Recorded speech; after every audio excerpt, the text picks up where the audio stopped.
Kita bukan tak percaya pada mimpi. Betul. Alhamdulillah. Tapi lebih baik tak payah cerita. Pasal orang akan bahas ini dah jadi dah. Assalamualaikum. Waalaikumsalam Ustaz. Silakan. Hari ni tajuk mimpi Ustaz ya.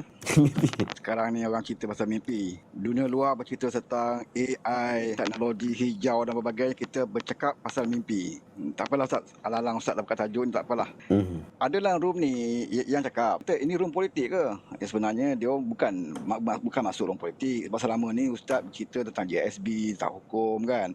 Dan Ustaz juga membahaskan tentang macam-macam agama oleh Ustaz yang lain. Tapi kebetulan pula yang cerita mimpi melibatkan Haji Hadi. Bila Haji Hadi tak boleh elak pasal politik. Pasal orang tahu dia tu presiden parti kan. Jadi orang tak boleh nak elak. Bila bicara tentang Haji Hadi maka dia tu orang politik. Sebab itulah kita katakan dan kita juga bersetuju. Saya juga bersetuju dengan Ustaz bahawa sebaiknya mimpi itu tidak perlulah diceritakan. Sebab dia pada saya lebih banyak tentang keburukan daripada kebaikan. Apatah lagi datangnya daripada orang politik kan. Kalau ulama biasa bercakap, saya rasa tak jadi perbahasan sangat. Orang kata okeylah, boleh percaya tak boleh percaya.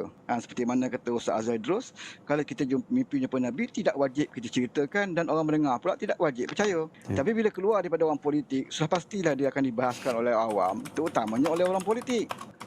Orang politik akan bahaslah isu ni kan. Bila ada mengatakan bahawa dia bermimpi Nabi suruh menyatukan Sunni dan Syiah. Jadi di situ orang politik akan bahas. Jadi orang politik akan kata apa? Kenapalah kita nak mimpi Nabi suruh menyatukan Sunni dengan Syiah. Sedangkan dalam Malaysia ni sesama Sunni pun kita ni menjadi pemecah belah. Dalam kita punya Sunni pun kita tak boleh nak satukan dalam Malaysia ni. Apakah sekarang ni kita rasa umat Islam tidak berpecah? Berlaku juga perpecahan. Cuma kita tak berperang je lah kan. Berlaku juga perpecahan di kalangan Sunni kan. Majoriti umat Islam ni Ahlussunnah wal Jamaah. Itu pun ada perbalahan. Kalau tidak tak berlaku peristiwa Mali tu.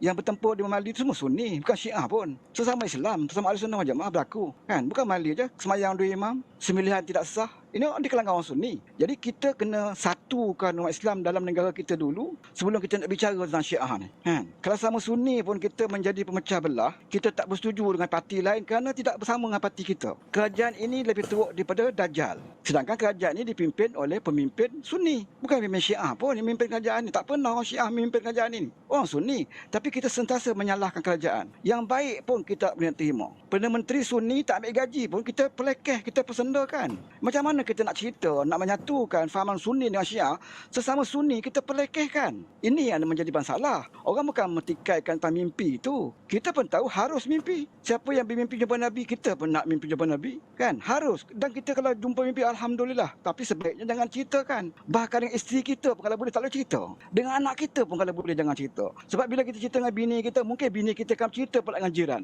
Jiran cerita sana, dan benda ini akan menjadi terbuka kepada perbahasan. Contoh macam Haji Hadi dah cerita dengan dalam muktamar dia. Benda ni jadi viral kat media sosial. Pasal di kalangan muktamar tu anak muda. Dan dia akan spill macam-macam lah. Jadi kita kena sokong sebab dia dah mimpi jumpa Nabi. Bila jumpa mimpi cakap adalah benar. Dia akan pergi ke situ. Maka apa yang disebut oleh Haji Hadi adalah betul. Sebab apa? Dia mimpi jumpa Nabi. Hujah dia sebab dia mimpi jumpa Nabi, maka apa sahaja pendekatan politik dia mesti disokong. Sebab dia betul. Cuma kita nak bagi tahu dia, Abdullah bin Ubay bukan bermimpi. Dia bersolat di belakang Nabi. Dia bertemu Nabi secara nyata. Abdullah bin Ubay ni bukan sekadar mimpi, duduk belakang Nabi, tapi dia munafik. Orang paling besar, berpura-pura memperjuangkan Islam. Bahkan sanggup mendirikan masjid. Konon-kononnya nak tunjuk yang dia ni berjuang untuk Islam. Tapi waktu itu Nabi masih hidup. Dan Allah turunkan wahyu kepada Nabi untuk mengatakan kepada Nabi, itu masjid tu adalah masjid Dirar. Dan kena robohkan. Allah bin Ubay ni menipu. Nasib baik masa itu Nabi ada. Tak apa, ada Tuhan bagi wahyu kat dia, beritahu. Sekarang Nabi tak ada. Orang percaya pada ulama. Orang percaya kepada tok guru, pada ulama. Bila ulama menceritakan dia mimpi jumpa Nabi, dan bala India pun cerita jumpa Nabi kan. Ini masalah dah. Cuba kalau pemimpin selain daripada bala, daripada DAP contoh berkata mimpi jumpa Nabi, rasanya kena serang hebat. Dia akan dianggap sebagai mempersendakan agama. Tapi kalau dipuak dia, tak mustahil kalau Tuhan nak bagi dia. Dan bala bagi tahu dia mimpi jumpa Nabi, Nabi bagi tahu dia suruh sokong PAS. Suruh bersama PAS. Saya pelik juga. Kenapa Nabi tak suruh dia masuk Islam? Nabi suruh dia sokong PAS. Nabi tak suruh dia masuk Islam. Sampai sekarang bala tak Islam. Kalau kita nak hujah, sebab itu mimpi tidak boleh diceritakan. Pasal dia terbuka kepada perbahasan. Macam Haji Hadi, dia tak boleh marah kalau orang bahas dia macam-macam. Contohnya dia buat tafsiran. Dia kata ada pemimpin Hamas mentafsirkan mimpi dia tentang nak menyatukan Sunni kan dengan Syiah. Saya kalau tanya orang kat Malaysia ni, mungkin orang boleh buat tafsiran. Aku punya tafsiran lain pula, dia kata. Yang orang tak suka dengan Haji Hadi, dia akan buat tafsiran. Dia kata apa? Dia jumpa Nabi, dia kata Nabi marah dengan bertukar kulit jadi hitam, ada anjing, bangkai anjing di Masjid Rasulullah. Jadi tafsiran aku, dia kata Nabi nak bagi tahu Haji Hadi bahawa masjid ini tempat mulia, masjid ini tempat penyatuan umat, masjid ini tempat yang berakhlak. Tapi kenapa bangkai anjing itu tidak dibuang selama-lamanya? Sampai aku datang, ada lagi bangkai anjing itu. Nabi marah, ada bangkai anjing tak dibuang-buang depan masjid, sedangkan masjid ini tempat mulia. Boleh kita tafsirkan bahawa Islam ini tempat penyatuan umat, tapi kenapa kau biarkan umat Islam ini berpecah? Mungkin Nabi bagi isyarat pada Haji Hadi, kan? Islam ni tempat penyatuan ummah, tempat berakhlak, tunjukkan akhlak. Tapi kenapa semakin tinggi ilmu belajar agama, semakin teruk akhlak engkau? Dan di masjid juga berlaku perpecahan. Sebab itu digambarkan dengan bangkai anjing yang tidak ada siapa pun nak buang bangkai itu. Bertahun-tahun anjing jadi bangkai dan tak ada orang nak ambil peduli, tak ada orang buang. Sehingga Nabi marah, bertukar kulit dia jadi hitam, kan? Tapi saya belajar, setahu saya lah, saya dengar ustaz-ustaz cerita pasal hadis, apabila menceritakan tentang bila pada Nabi marah, pernah lagi saya dengar Nabi bertukar menjadi hitam kulit dia, kan? Tapi itu tak apalah, terbuka pada perbahasan. Mungkin boleh jadi hijau macam hak tu, kan?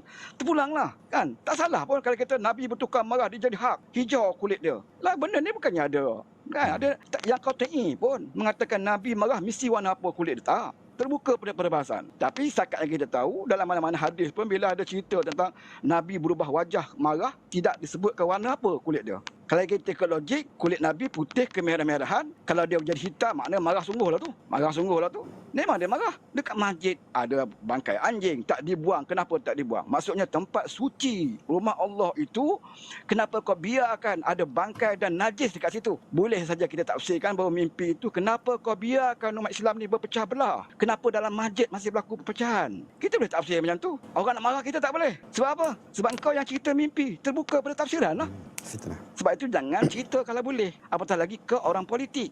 Kalau kau guru ustaz agama tidak ada kepentingan, mungkin orang tak kisah. Tapi bila kau orang politik bercerita tentang penyatuan Sunni dengan Syiah, sedangkan di hadapan mata kita sesama Sunni dalam Malaysia ini pun berpecah. Kita duk mengata pemimpin ini, duk kata orang ini, duk kata aib orang ini, duk kata benda-benda kazah pun selama je kita kata dalam muktamar. Kita pasal peribadi, kita ada pemimpin privat, kita ada panduan. Ini dalam muktamar. Macam mana kita nak satukan Sunni dengan Syiah? Dalam sesama kita Sunni pun kita duk mengata. Ini yang saya petikkan, Ustaz. Ini yang saya katakan. Kita bukan tak percaya pada mimpi. Betul. Alhamdulillah. Kan, mimpi. Tapi lebih baik tak payah cerita. Pasal orang akan bahas ini lah jadi dia.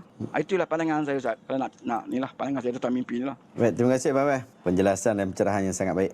Terima kasih. Assalamualaikum. Okey. Itu Abang bagi tu cantik Penjelasan tu pun menarik. Bahkan saya suka apabila sebut tentang penjelasan terhadap isu orang politik. Disebab Abang pun memang berkecimpung dalam bidang berkenaan, pasti mengetahui lebih banyak berbanding apa saya dan juga kebanyakan sahabat-sahabat di sini. Iaitu isu bagaimana orang politik apabila dia mendakwa, dia bermimpi, pasti takbir itu juga berbeza. Dan betul apa yang Abang sebut. Apabila dia sebutkan kepada umum, maka tafsiran itu juga pasti akan berbeza-beza daripada sudut umum juga. Macam yang disebutkan di dalam video tadi, Tok Guru Haji Hadi mentafsirkan isu adalah seolah macam kebenaran kepada usaha takrib. Adapun saya pula memberikan tafsiran yang berbeza, iaitu berkemungkinan besar itu adalah kegagalan jika dia meneruskan usaha-usaha kepada takrib disebabkan datang dengan wajah yang hitam, bukan pada wajah yang asal yang datang sebelum tu. Jadi orang politik mempunyai tafsirannya, orang yang mempunyai kepentingan yang berbeza mungkin mempunyai tafsirannya tersendiri, mungkin orang yang berlainan manhaj juga mempunyai tafsirannya sendiri berkaitan tentang mimpi yang telah diceritakan. Oleh sebab tu lebih baik ia tidak diceritakan. Sebab tu ulama mengatakan kalau nak cerita juga, cerita kepada kelompok yang sangat kecil, iaitu kelompok yang amanah, yang takkan cerita kepada orang lain, yang betul-betul yang patut untuk dikongsikan. Kalau cerita secara umum kepada pemuda, kepada orang ramai macam ni, bahkan disiarkan secara langsung pula, maka akan menyebabkan timbul fitnah. Fitnah ni bukannya maksud orang tuduh orang sekian-sekian begitu saja, tetapi ia juga menyebabkan kekacauan di dalam pemikiran. Orang berfikir secara kacau bilau. Ada yang berfikir secara begini, ada berfikir secara begitu, ada yang berfikir dengan kepelbagaian. Oleh sebab itu lebih baik ia tidak diceritakan. Apa begitu? Ia telah pun diceritakan dan ada hak pula kepada orang awam untuk memberikan tafsiran yang pelbagai. Menarik daripada abang kita. InsyaAllah. Kalau anda belajar bahasa Arab Al-Quran sistem lama, ungkapan-ungkapan begini pasti anda akan selalu dengar. Contohnya, daraba yadribu darban daribun madrubun idrib, ataupun jalasa yajlisu jalsan jalisun majlusun ijlis, ataupun fa'ala fa'ala fa'alu fa'alat fa'alata fa'alna. Hafalan apa ni Ustaz? Baik tuan-tuan, itu adalah hafalan teknikal yang perlu dilalui oleh pelajar-pelajar bahasa Arab Al-Quran sistem lama.